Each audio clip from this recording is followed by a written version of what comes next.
Hello, fellow peasants, and welcome to my spoiler review for Damien Leone's Terrifier 3.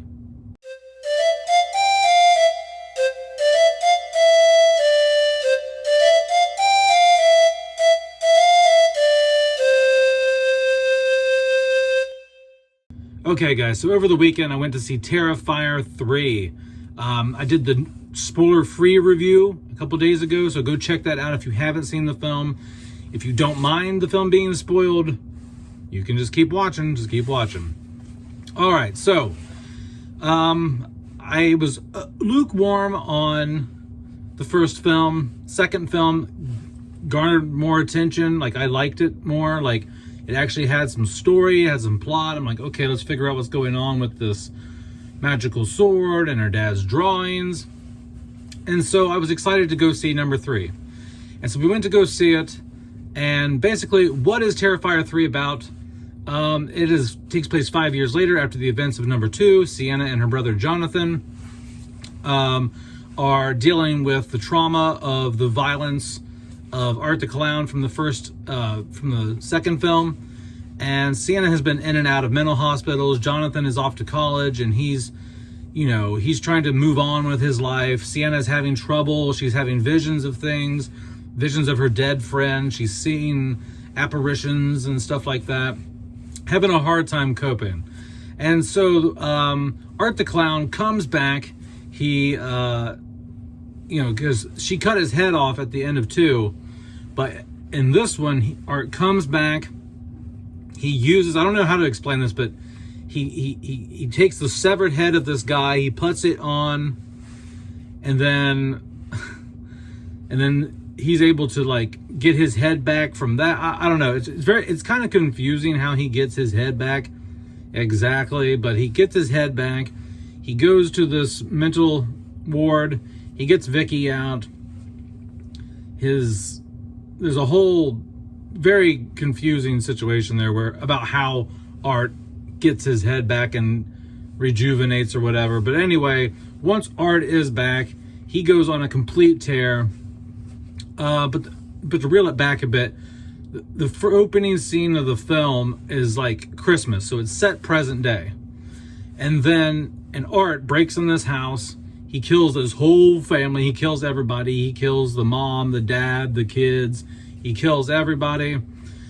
And it's right off the bat, you know that they're not playing around. The special effects are really good here. They're almost so over the top that they look fake, but they still are good. They're impressive. It's just sometimes the violence is so ultra. It's just so extra that you're like, wow, this is it's so violent. It looks cheap, if that makes any sense. So it doesn't look scary to me because it's so over the top that it kind of just looks unreal, in my opinion. But anyway, so let's get into what I like, what I don't like about Terrifier 3.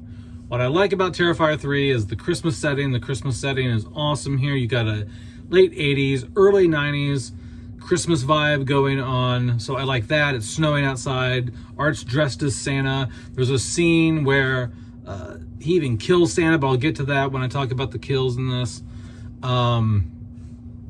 I like the cinematography here. The camera work looks better. The color grading here is better. I like it better than the teal, pinkish color grading.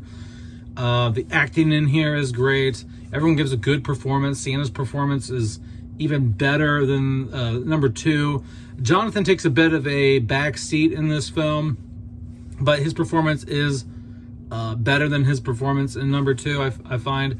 Everyone in here does a great job acting. The special effects in here, awesome, very good. Well, like I said, so over the top that it looks fake because the violence is just so unreal. It's just so freaking crazy over the top. But the practical effects here are done very, very, very well. It's not that the practical effects look bad, is why I'm saying it looks cheap. It's just the kills themselves, like in the opening scene where he takes the axe to the guy's neck while he's laying in bed. That, to me, yes, it looked real, but it also at the same time was just so hardcore because you're like, you don't see that in real life, so you're just like, wow, that looks kind of, that's so intense it looks fake. But yeah, the practical effects here are amazing. So let's get off into the kills. The kills here are crazy good, crazy good. The opening scene, once again, the practical effects are great on that. He dismembers, you know, the family. Then there's a scene where he's like ripping this dude's skull open or whatever. That's pretty intense. Like the layers of his head and shit are pretty detailed. That kill's pretty good. That's the scene where they go into, because like Art and Vicky go to this house like after the events of 2 and just like stay there. I don't know what they're doing, but they're like up in this attic or something like that in this house. Like they go there after Art gets his head back. They go to this house and just kind of like chill in this attic for whatever reason. That's not really explained. Maybe someone else knows down in the comments below. But and then these construction guys, these workers for the city come in to, like, I think they're going to demolish the house or whatever they're going to do. And that's when Art kills that guy and he just like rips his head wide open. That's a cool kill. The kill with the Santa Claus at the bar. There's a scene where Art goes into the bar and he like walks past the window of this bar and he sees Santa Claus inside at the bar, or this guy dressed as Santa. And he's like, "Woo!" You know, he gets all excited like a kid, like he's excited to see Santa Claus. And he ends up getting in a fight with all the guys at the bar. And he ends up killing the Santa Claus. And he uses this. What is it? It's like what's the term for it, guys? Like anyway, he like blows. It's like whatever he uses freezes things. So like he tested it on like a rat. So like he froze the rat, like, and he froze the rat, and he like broke it up. He busted it and he fed it to these other rats, and that was like his laboratory testing for that weapon.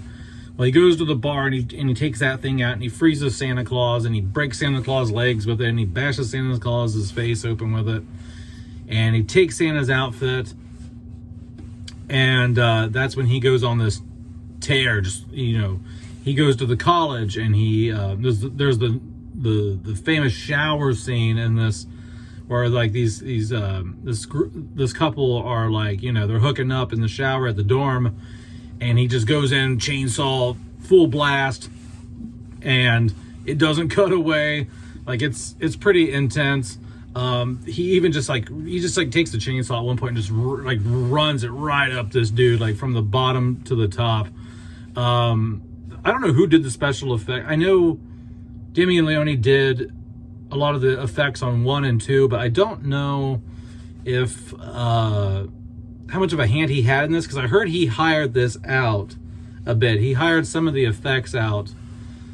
But whoever worked on this, great. They did a really good job making some of the stuff look realistic, even though sometimes it's so over the top it looks unrealistic because it's just so unbelievable, you know, to see. You're like, holy shit, this is so the shower scene, I still don't think the shower scene is as hardcore as the bedroom scene in number 2. I think because how long the kill scene in number 2 goes, it just feels more, I don't know, more intense or something. It's just kind of like, wow, like, you know. But so the shower scene is the big kill scene in the film, but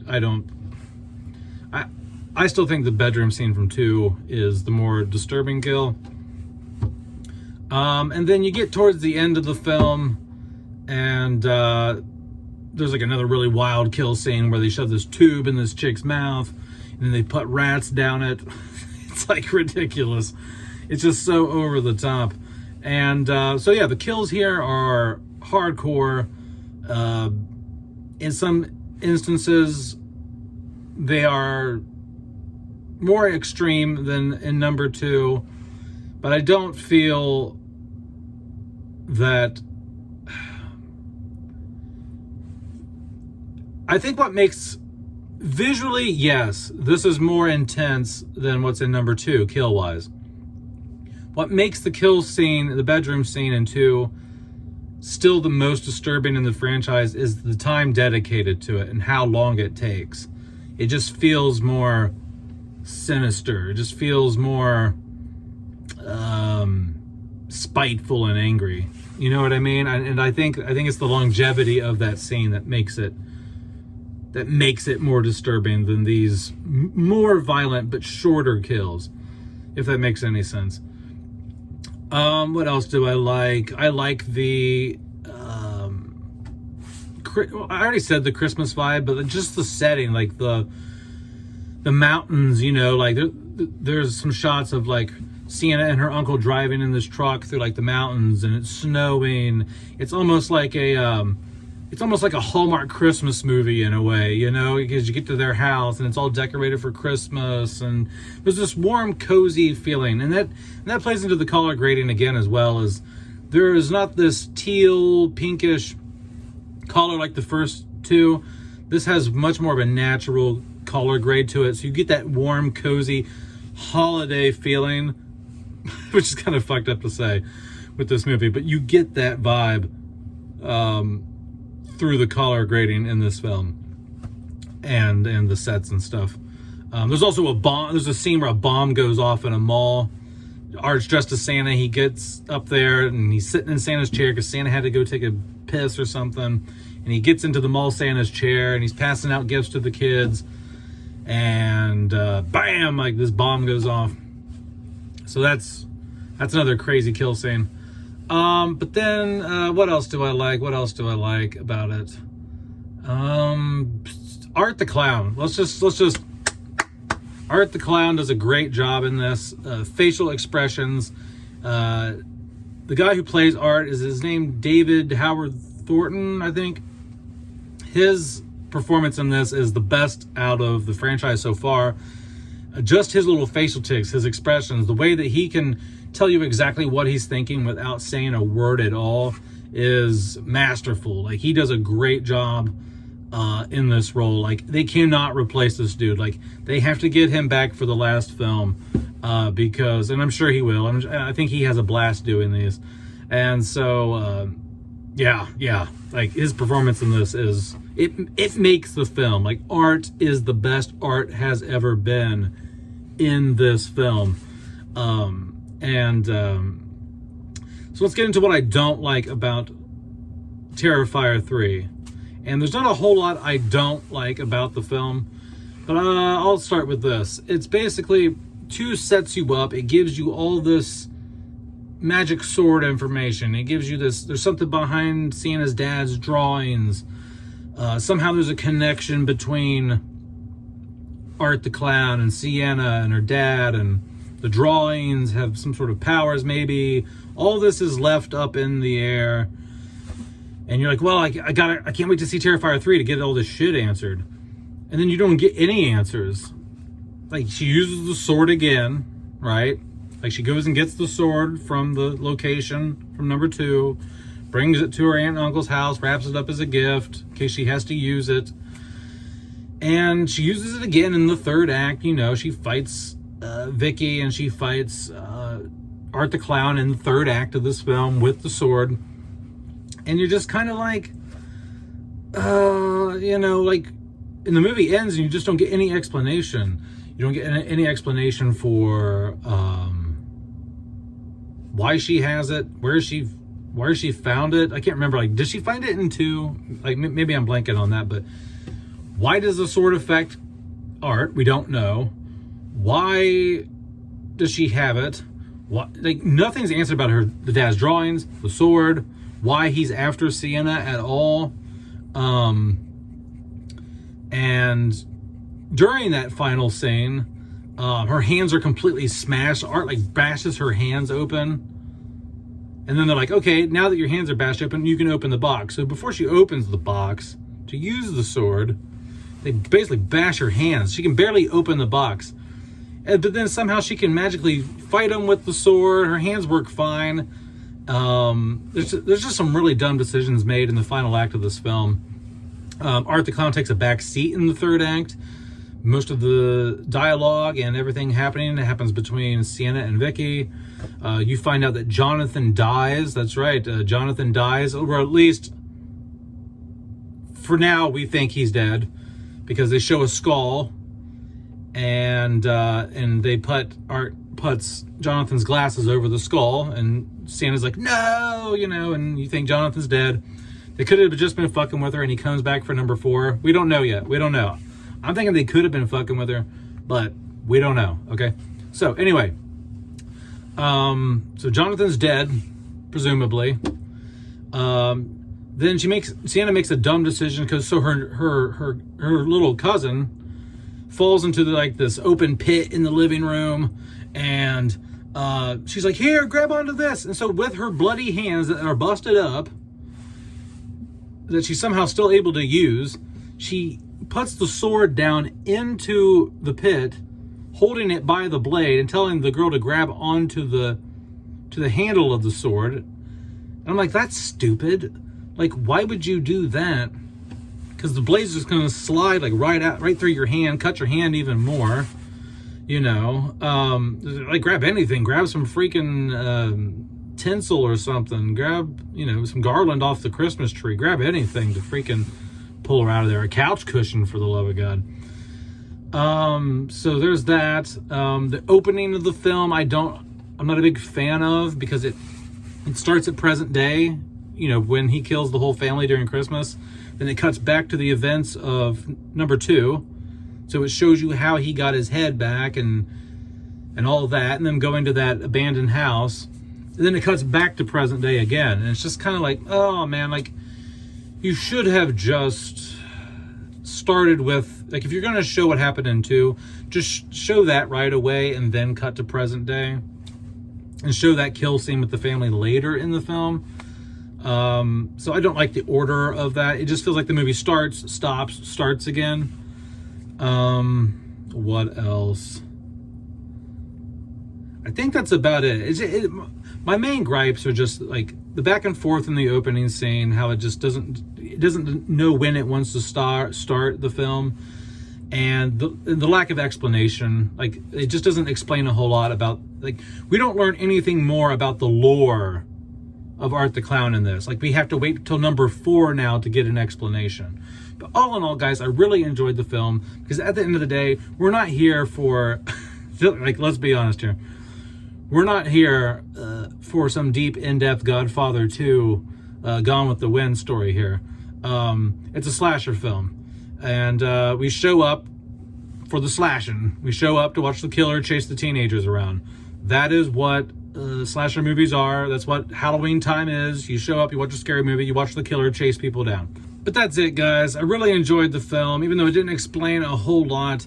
I liked it. I enjoyed it. I think Art the Clown is the scariest slasher. Not the best, but I think he's the scariest. He's the one I would not want to run into in a dark alley somewhere. For sure. Let me know down in the comments below what you guys think about Terrifier 3. Did you like it? Did you love it? If you haven't seen it yet, why did you watch this fucking review? All right, guys. Have a good one, peasants. Peace out. Bye-bye.